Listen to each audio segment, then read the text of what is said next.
Okay, it's Friday 59-100, and I'm just sitting around this evening taking a little break from my stuff for today. But anyway, what I wanted to talk to y'all about is when I go out and do my squatching, the main things I listen for is sound, smell, I observe, I listen. You find out when you listen, especially when you're by yourself, you walk. If you know the sound of nature like I do around here, you pick up on small things. You listen for birds. You listen for crickets. Listen for everything that's in the woods. Mainly when you hear crows and they're going off like a rocket, follow that sound. But take heed and be slow and be cautious. Look at the ground, look for tracks, look for broken limbs on the ground, broken sticks, twigs. Look at the brush around you, look for snaps, look for hair, anything. What you do when you look for a squatch. Or if you think you're a squatch, I look for snaps. Like I've been telling people all along, when you see a snap in the tree and it's broke, like 3 or 4 foot up, look at that snap. Look underneath of it. Look at the bend in the bottom of it. Look at the snap on top. Look at the way it's twisted. For some reason, a squatch will always bend it left or right, no matter how minute it is. Observe it. And another thing, when you find a regular structure, look at the ground. 9/10 of the time, you will find a structure like letters or numbers or configuration of some sorts made out of twigs. I've noticed that in my area. When you start noticing stuff like that, you start noticing that there's going to be squatches in your area or have been in, through, or around your area. Another thing is deer. Watch for deer. If you see deer, stop, sit down, observe. If they keep looking around besides looking at you, but when they start looking around, look at that tail.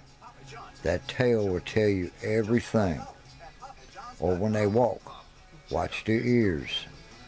If there's something that they hear around them, their ear, put it this way, it's like taking a horse, putting a harness on him, and walking him in a circle. If you notice, his outer ear will be moving around, but his inner ear will be dead set on you. Same way with the deer. His ears and his tail. And watch how they act. Watch how birds act. Watch how squirrels act. I've been in the woods where I've been hearing crickets out of the yin-yang, and all of a sudden, boom, they stopped. I listened. I heard movement. I watched. I looked toward that movement. Might be a deer, might be a turkey, might be a bobcat, hell, I've even seen bear come walking right by me, because I'm not scared of any animal in these woods. And that goes for a bear too, but a mountain lion, I've had my experiences with them on top of Afton Mountain. I've had them come walking right next to me when I'm turkey hunting in my ghillie suit, and they'll stop and sniff, growl, and keep going, because I do not move. When you get scared, your body lets off a chemical. That's the wrong thing to do, because like a snake, a rattlesnake, black snake, garter snake, any snake, if you're scared, they're going to pick up on that, and that makes them go into the strike position. But when you're not scared,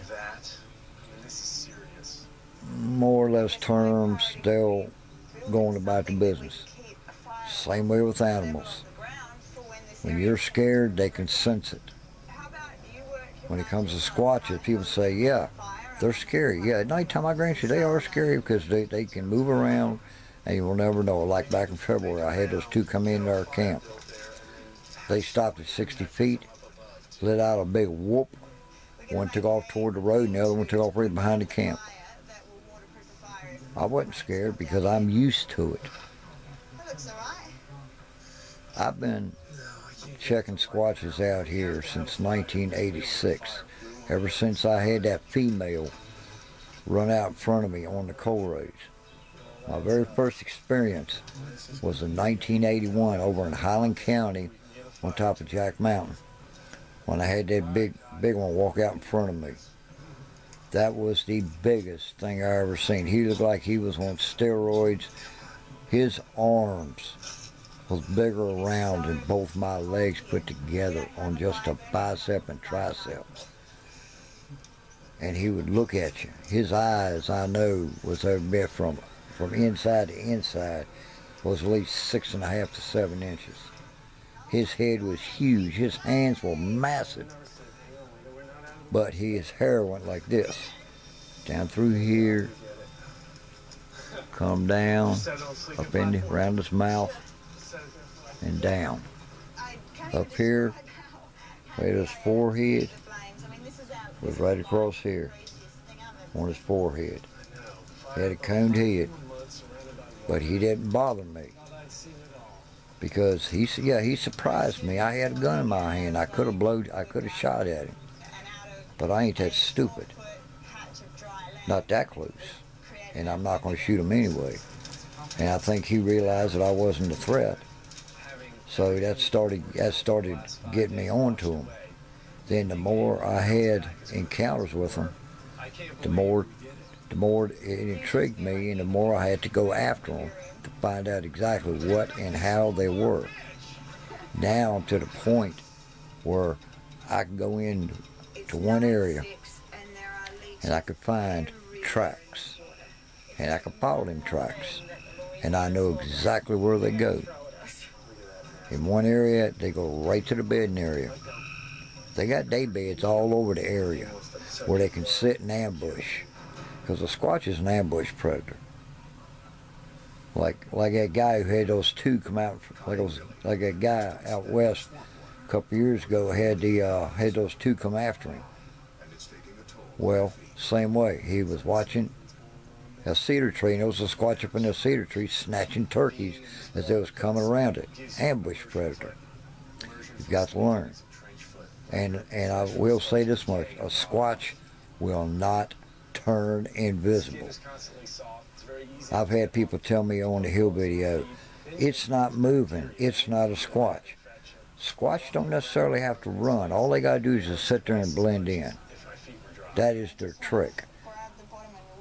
And if I get too close, I don't know what's going to happen. I'm not taking any chances. You do not approach a Squatch, regardless of how brave you are. Think about this. An 8-foot Squatch, male, can pick up and he can flip a fully dressed Kentworth tractor. What I mean by fully dressed, just a tractor with a double sleeper, 2-story, you know, in a truck trailer it's called a 2-story. It sleeps 4 people. Looks like a little apartment inside for people who go out and stay on the road. They could take one of them and flip it by themselves. So what makes you think that I'm going to approach a Squatch? Just because I see one don't mean I got to go after it and see what it does. That is very dangerous. You do never, never, never do that. Flat out. My point is, when you go in the woods, you be cautious, you observe, you look, you listen, and you look for signs. Footprints, twigs. Even when you're looking for tracks, look for minute things like leaves being stepped on certain ways, twigs being snapped, grass blades of grass being bent, little tiny plants stepped on. You look for stuff like that. When you start doing that, and you start and use your nose and your eye, your main thing is your nose, your eyes, and your ears. That right there is your weapons. If you learn to use them in the woods, You won't believe what you'd come up with. This is Freddie 59-100, and I'm gone.